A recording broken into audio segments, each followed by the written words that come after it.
Добрый день! Приветствуем вас на нашем YouTube-канале Общественного фонда «Международная правовая инициатива». Сегодня мы хотели с вами обсудить недавно принятый закон о мирных собраниях в Республике Казахстан. Данный закон очень бурно обсуждался среди активистов, гражданского общества, политиков, подвергался очень сильной критике со стороны международных организаций по правам человека, ООН. И теперь, когда этот закон принят, встает вопрос, как он будет применяться. Мы не будем повторять, наверное, те замечания, которые уже были высказаны в ходе обсуждения этого закона. Вы можете это все почитать в интернете. Мы хотим пройтись, прокомментировать некоторые положения этого закона и то, как, исходя из нашего опыта и знаний, как они могут применяться или будут применяться, какие могут быть в связи с этим у людей проблемы, и действительно ли это такой демократический закон, что, как некоторые утверждают, что теперь не нужно разрешение на проведение митингов, пикетов, собраний и так далее. Ну, начнем с того, что это за закон. Как известно, прежний закон, старый закон 1995 года, он состоял из 12 статей. Этот закон состоит из 21 статьи, то есть количество норм увеличилось в 2 раза. Еще что можно сказать? В этом законе в первой же статье появились общие понятия, которые используются в законе, но не все. То есть там где-то мы посмотрели, 12 понятий дается, что такое митинг, что такое собрание, что такое пикет, шествие, демонстрация.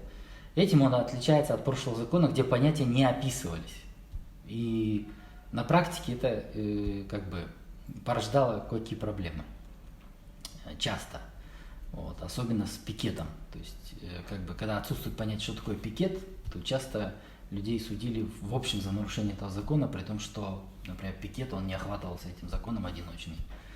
И люди имели с этим проблемы. Теперь в этом законе есть понятия, но не все понятия.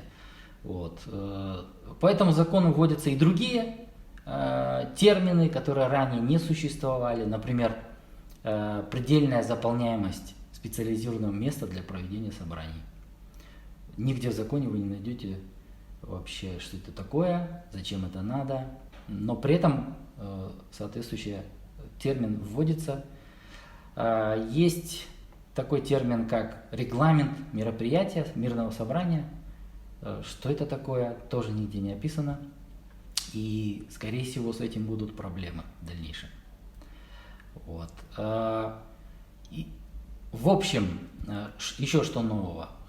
Изменился порядок, хотя бы внешне, порядок реализации права на мирные собрания.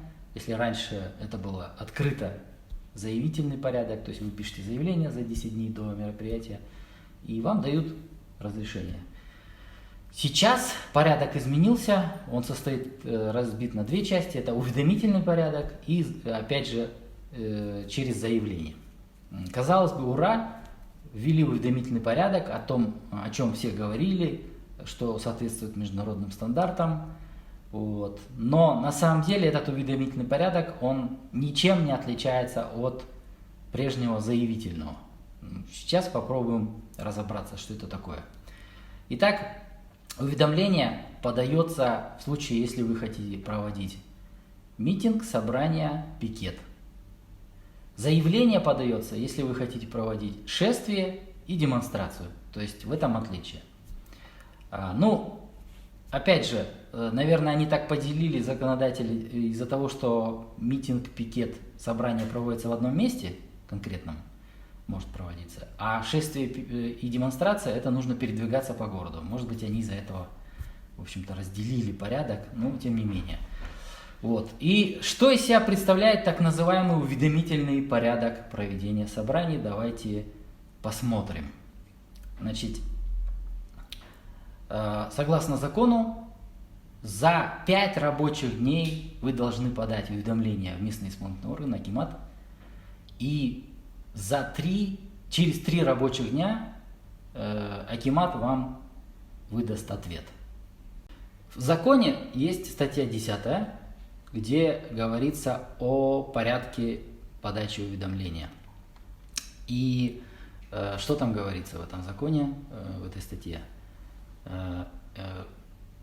Уведомление подается в письменной форме, либо в форме электронного документа в местный исполнительный орган Акимат. В этой статье говорится о том, что должно быть указано в уведомлении. Там порядка 13 сведений указано, которые нужно отразить в вашем уведомлении. И, например, цель проведения мероприятия, форма, фамилия организаторов, его ИИН, там, место, где вы собираетесь это проводить, дата, время, ну и так далее. В общем, 13 видов сведений, в том числе регламент проведения мероприятия, о котором я уже сказал, непонятно, что это такое, что за регламент. Вот в эти все 13 сведений вы указываете в уведомлении. И затем днем подачи вашего уведомления считается не тот день, когда вы подали его, там, скажем, через ЕГАВ или пошли в канцелярию, сдали. Днем подачи уведомлений считается тот день, когда Акимат зарегистрирует ваше уведомление. Это вот интересный момент, и это может иметь последствия. Например, вы подаете за 5 рабочих дней до мероприятия, скажем, и уведомление. Но Акимат его регистрирует там через день, через 2, через 3.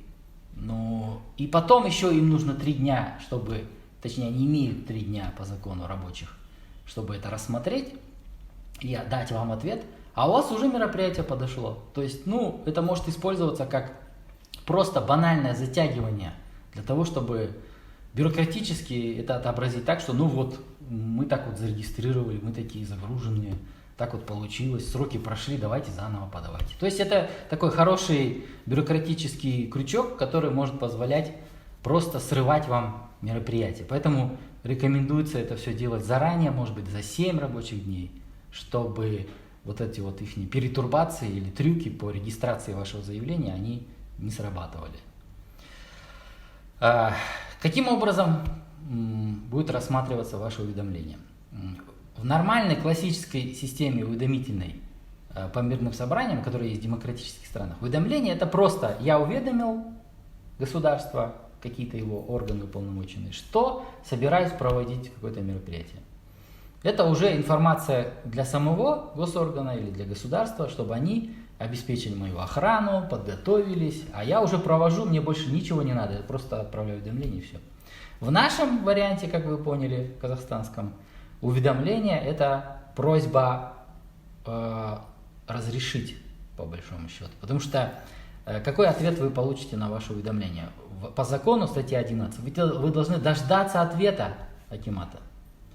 И Акимат вам может дать 3 ответа. Первое, он вам разрешает проведение вашего мероприятия. По сути, это разрешение и разрешительная система. Второе, он вам запрещает проведение. И третье, он вам предлагает другие время и место.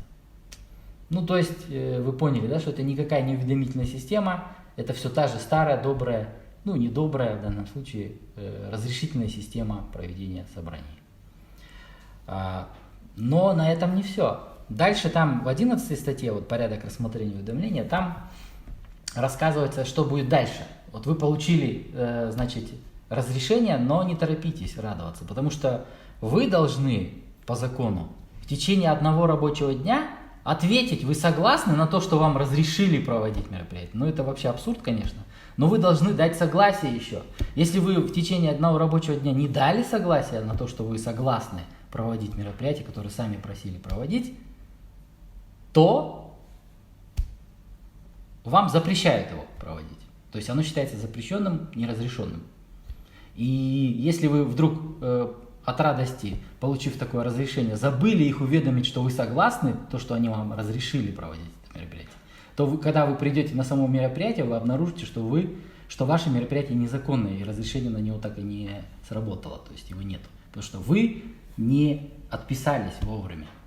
То есть, такой просто абсурдные нормы. То есть, если вам разрешили, так уж разрешили бы. Нет, тут такая остается возможность срыва вашего мероприятия. Может быть, по вашей невнимательности, а может быть, могут это изобразить так, что вы даже если отправите ваше согласие в течение одного рабочего дня, могут сказать, но оно не дошло, вот мы не увидели его. Поэтому по факту вот вы не можете проводить прямо здесь сейчас. Вы приходите на мероприятие, ну скажем, на пикет, да, и вас там же и задержат за нарушение, потому что оно в итоге так и не разрешенным окажется, мероприятие. И еще теперь несколько слов об участниках и об организаторах мирных собраний. Организатором могут быть только граждане Республики Казахстан, ну, естественно, совершеннолетние, дееспособные. Вот. И интересный момент то, что кто не может быть организатором мирных собраний в Казахстане. Вот есть здесь в законе статья 5, там говорится, что кто не может быть организатором. Не может быть организатором человек, имеющий непогашенную судимость за экстремистские преступления, за нарушение порядка организации мирных собраний, но не говорится, какие нарушения, то ли это уголовного характера, то ли административного, то есть непонятно, посмотрим, как будет на практике. Незарегистрированные организации не могут проводить мирные собрания, быть организатором мирных собраний. Ну, это привет большой различным группам, которые хотят создать партию и уже даже, может быть, имеют оргкомитет и как бы себя рекламируют как организация, которая создается, скажем, как партия или общественная организация.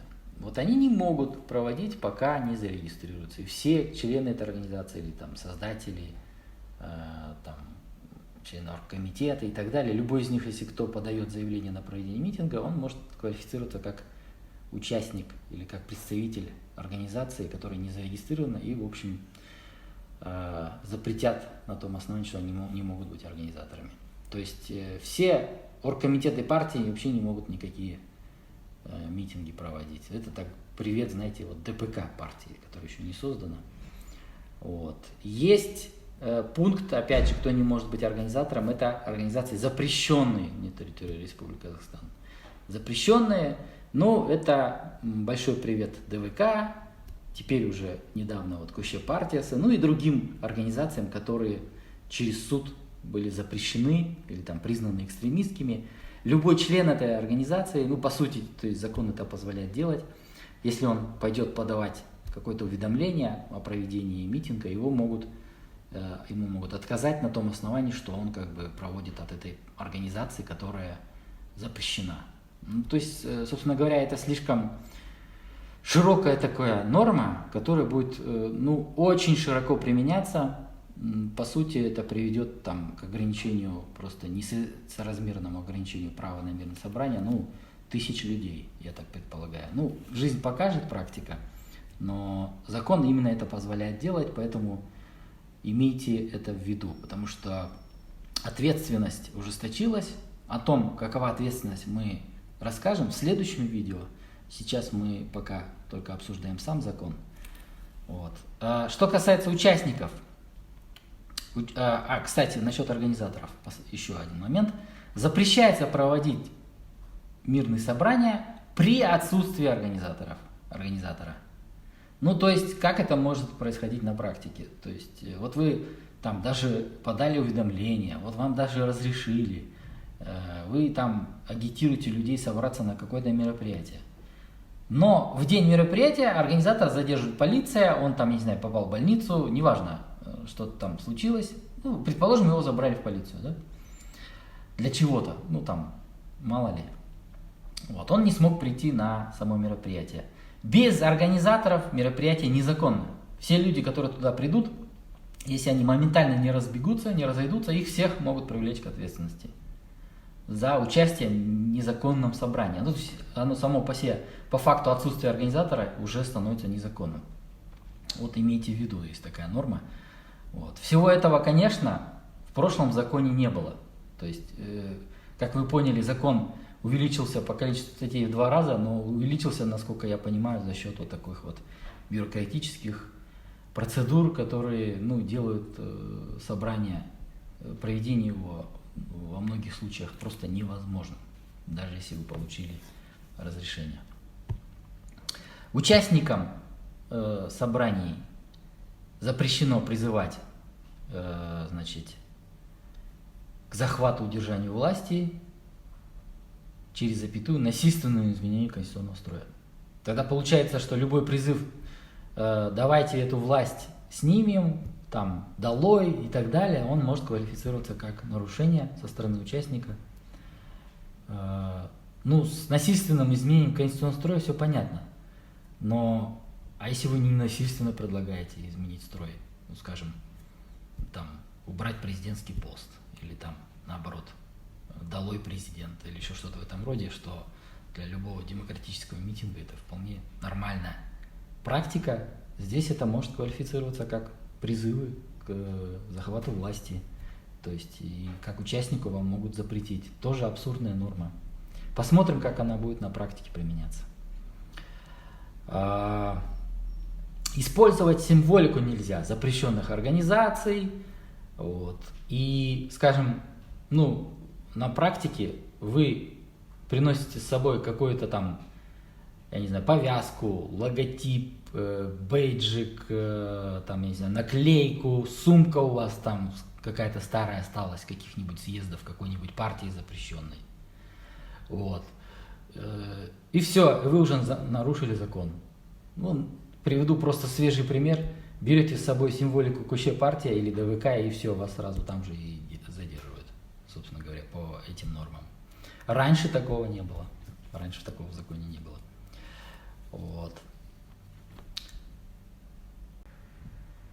Немного слов о местах проведения собраний.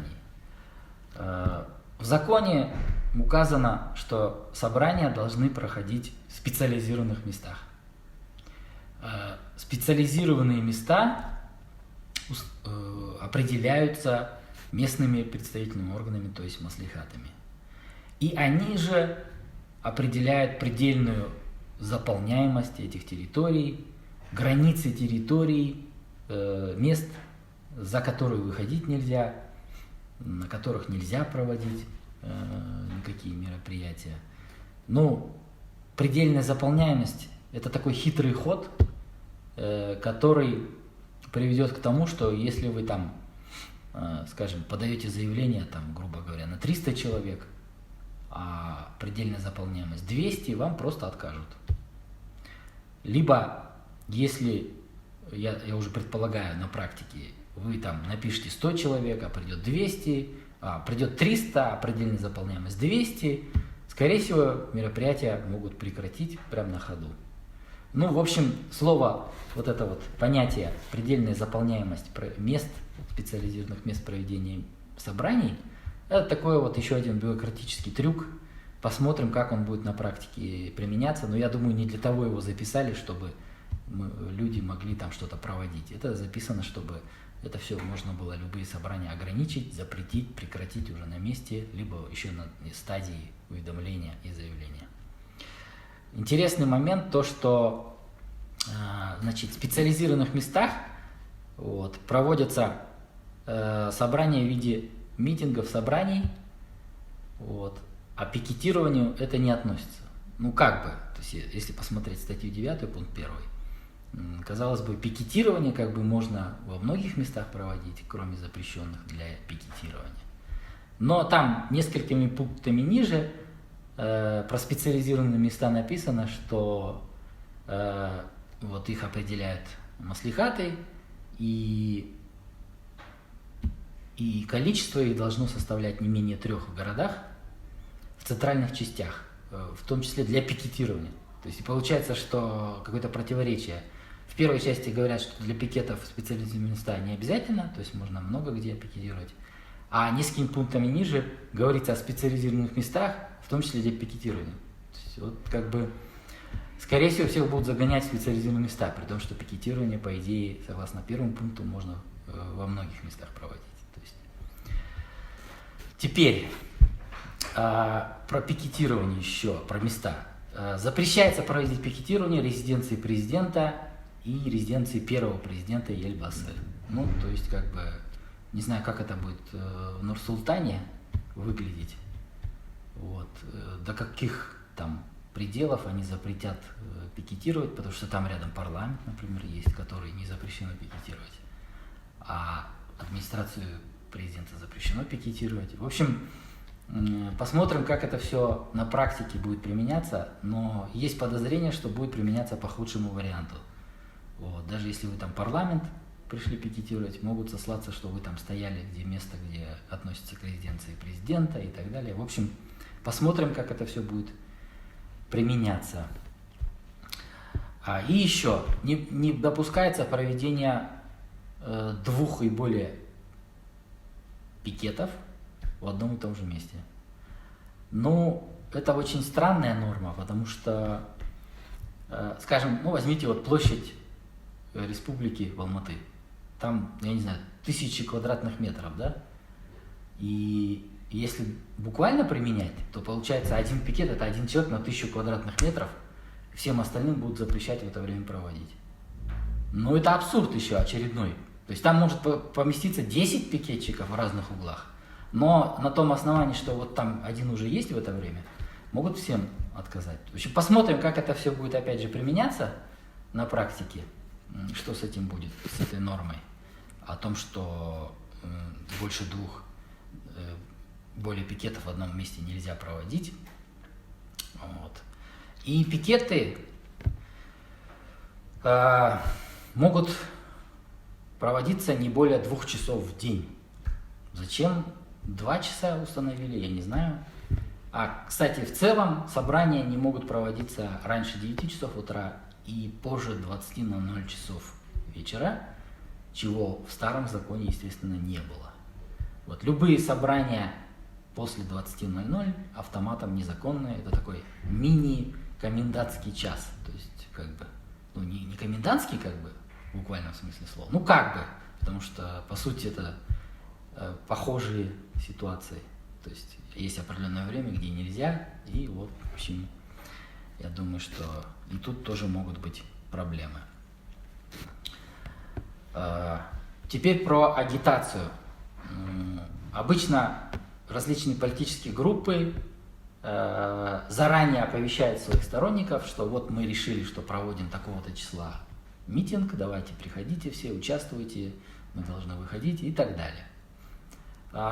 Теперь такое невозможно по этому закону, потому что отдельная статья посвящена агитации, где говорится, что агитацию можно проводить только после получения ответа на ваше уведомление или заявление, которое произойдет через 3 рабочих дня после подачи вашего уведомления. А если вы подали заявление на шествие и демонстрацию, только через 7 рабочих дней у вас такое право появится для агитации. То есть, если вы заранее уже объявляли, что вот мы хотим там, я не знаю, подали уведомление 1 числа, говорите, что 6 будете проводить, и уже с 1 числа начинаете агитацию, то есть оповещать всех, что давайте выходите, 6 будем проводить. Все это незаконно, и это может привести к тому, что вы начали агитацию раньше времени, и вас привлекут за это.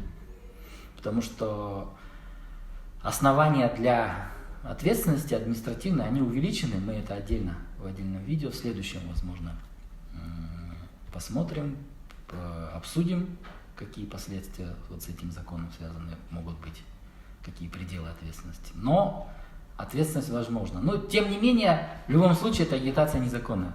А как в жизни? Ну, это тоже абсурд, потому что в жизни бывает наоборот. Собирается группа политическая, неважно, или общественная, они говорят, давайте там организуем митинг, все на митинг, давайте присоединяйтесь, или пикет. И потом только происходит подача уведомлений, и потом только происходит получение разрешения. И, то есть все это время, это получается незаконная деятельность, за это могут запрещать или, я не знаю, привлекать к ответственности. Это абсурд, потому что агитация начинается с того момента, когда группа решила проводить мероприятие и объявила об этом. Собственно говоря, нет никакой необходимости ограничить агитацию только после того, как получили разрешение.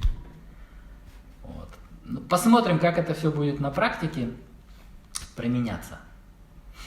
Об отказах в проведении мирных собраний.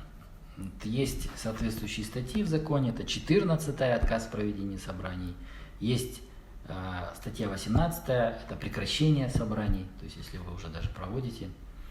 Ну, вы можете почитать, конечно, эту статью, это просто очень обширное описание того, почему вам могут отказать.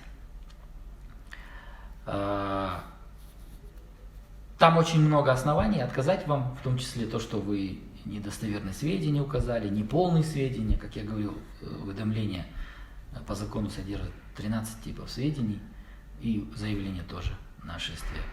Если вы что-то там пропустили, или им показалось, например, вот вы написали регламент собрания такой-то, если они скажут, что вы не раскрыли понятие регламент, могут и отказать. Ну, в общем, есть еще и старые трюки, то, что если в это же время, предполагаемое, в том же месте проводятся любые другие мероприятия, не только митинги, собрания, но культурные, массовые там, и так далее, и, там, я не знаю, общественные, детские, политические мероприятия проводятся. Ну, вот эти вот старые трюки, когда на место проведения собрания выгоняют какую-нибудь молодежь, каких-нибудь студентов, там, чтобы они изображали какой-то праздник, эти темы, в кавычках, остаются в законе и в практике, видимо, будут оставаться, потому что такая возможность, она заложена. И это, между прочим, основания отказа, на самом деле, такие могут быть. По идее, если в то же самое время там какой-то праздник, нужно предлагать другое место проведения, как написано в другой статье, где описан порядок уведомления. Но они вот оставили себе такую возможность просто отказать, даже не представляя дополнительно каких-то других мест и так далее. Так что все старые темы, в кавычках, по отказу и недопущению, они в законе остаются. Прекращение собраний. Значит, там тоже 18 статья, есть много возможностей абсурдных. Например, создание реальной угрозы жизни и здоровью граждан. И каким образом создание реальной угрозы? А вот таким образом, как повышение нормы, в результате повышения нормы предельной заполняемости. То есть предельная заполняемость, вот скажем, будет установлено 200 человек в каком-то парчике там, и появится 201 человек, и все это основание ваше собрание прекращать. То есть, ну, это абсурд очередной, то есть можно нагнать там так называемых тетушек для количества, просто которые просто увеличат количество вашего мероприятия там, на энное количество, и все, его можно прекратить. Так что, в общем-то, вы можете почитать закон внимательно и обратить на это внимание, эти возможности, их очень много на самом деле. Ну и последнее, то, что в этом законе не были прописаны переходные положения, как будут рассматриваться заявления, которые поступили до введения его в силу. Сейчас мы наблюдаем ситуацию, когда многие после принятия закона 25 мая начали подавать уведомления там, на 6-е, потом появились комментарии властей, что закон вообще-то 6-го вступает в силу, при этом не разъясняется, каким образом тогда будут рассматриваться заявления, поданные на даты на само 6-е или после 6-го, там 7-е, 8-е, что будет с мероприятиями с 25 по 5, с 25 мая по 5 июня. То есть, по идее, в переходных положениях должно были быть закрепить такой механизм, что заявления на мероприятия, на мирные собрания, которые будут проводиться 6 и дальше, то есть с момента вступления в силу и позднее, на них уже заявление нужно подавать по новому закону. Но это описано не было, это все прописано не было в переходных положениях. Теперь это вся чехарда о том, что когда он вступит в силу, когда надо было что подавать, какого должно было быть содержание документов, то есть тех же уведомлений. Это все не разъяснено, не объяснено. В общем, ну вот как есть, так есть, честно говоря. В общем, мы в описании к этому видео поместим ссылки на этот закон на сайте Министерства юстиции, в базах Адлет. Также мы продолжим обсуждение отдельных норм этого закона Следующее видео, возможно, будет об административной и уголовной ответственности за нарушение этого законодательства, где мы тоже это все дело попытаемся прокомментировать. Если у вас есть вопросы, пожалуйста, связывайтесь с нами по указанным телефонам или по электронной почте, или в комментариях к этому видео. Спасибо за внимание.